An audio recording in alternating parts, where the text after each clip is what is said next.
Bayad na kagabihon mga kamartilyo. Halina't magmukbang ng linumpa na umang. Sarap.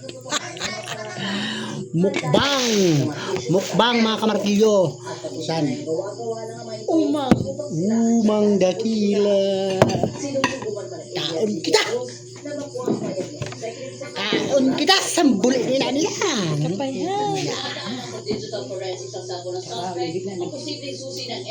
One bite video, sabi ni Kangto. Nang umang.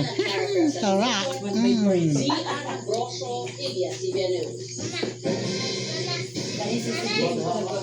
Palunup-lunupin ba?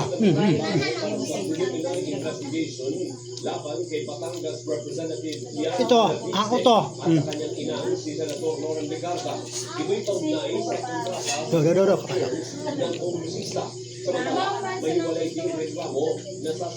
Ram ya.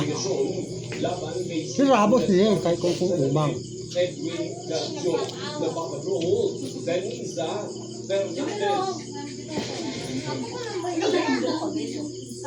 Amo sin na baga man lang ang pukot.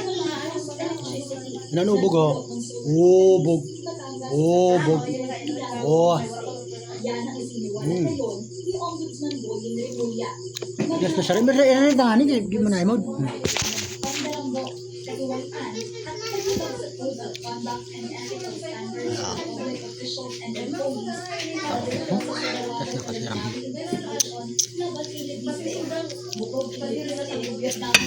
Di sila sinasarama na.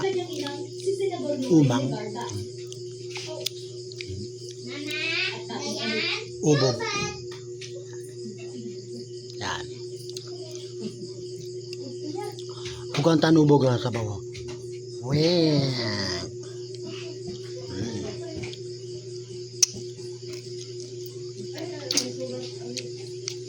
Sarap.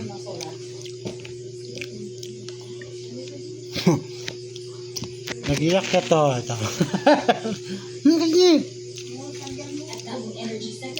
Awet na bata, iyak ko na iyak.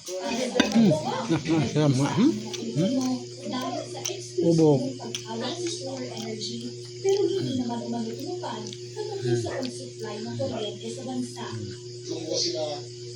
Masira mo kaya isabaw sa luto.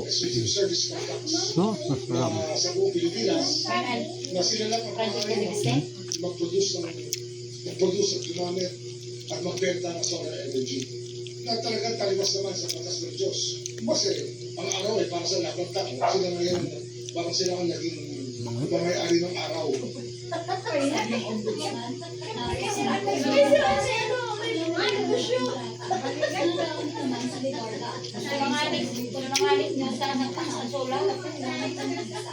Hindi naman makukuha ng 21 months in the doon.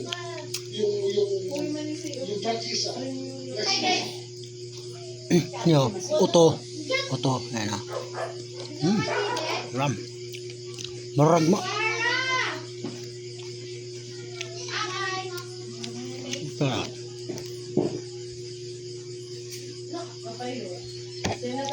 Hirap ako taro ko.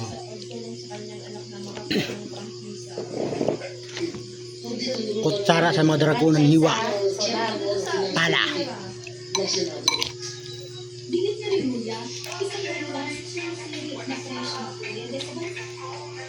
Yo, ayun kadako san ubog. Kadako lamang san ubog. Kadako lamang san ubog. Sabaw.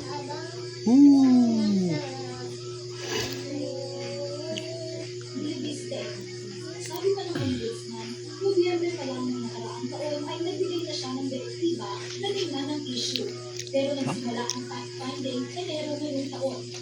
Sa hiwalay na issue, kaharap din si CWS Partalist Yan bago tamidlis sa babaga. sa preliminary investigation. Kaugnay naman ito ng conflict of interest dahil sa pagiging umano'y contractor o ombudsman contractor. Inirekomenda ng mga investigador ng ombudsman ang paghain ng dalawang Ram, may lagi, oh. position at kategoriyaan laban sa kongresista. Ang reklamo ay may kinalaman sa Mahalo to? sa flood control project sa Bulacan. yung mga ginawa niya na self-dealing sa Kongreso. Nagkulay mo rin sa sabaw. Layon din ng mga investigador na maglabas ng full departure order Umang. at order of preventive suspension laban kay Berjola. Bukod kay Berjola, haharap din sa mga reklamo ang kabilang opisyal at empleyado ng Department of Public Works and Highways, dalawang auditors ng Commission on Audit at mga miyembro ng mga Bids and Awards Committee. Denise Hernandez, ABS-CBN News. Rock.